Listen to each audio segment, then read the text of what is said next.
Hello everyone, welcome back into this channel, and today I would like to show you the tutorial how to recover your deleted Instagram account by X for iPhone. So here I already prepared to you guys the account that I want to delete, and let's delete this account first.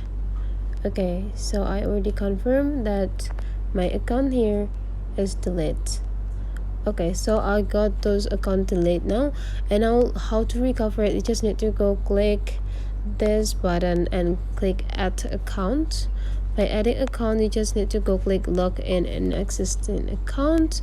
Make sure that you remember the username of the deleted account that you have.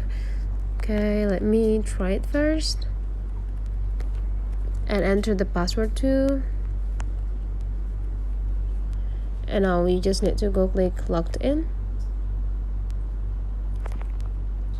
There will be pop up here that want to keep using this account, you request to delete. If you want to keep it, you have until December 11, 2022 to let us know. Otherwise, all your post information will be deleted. Okay, so now you just need to go click keep account.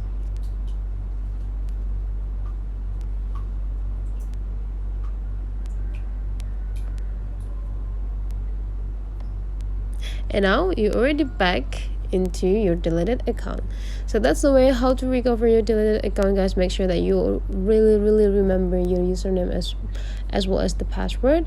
And if you find that this tutorial is get you so well, don't forget to subscribe into this channel.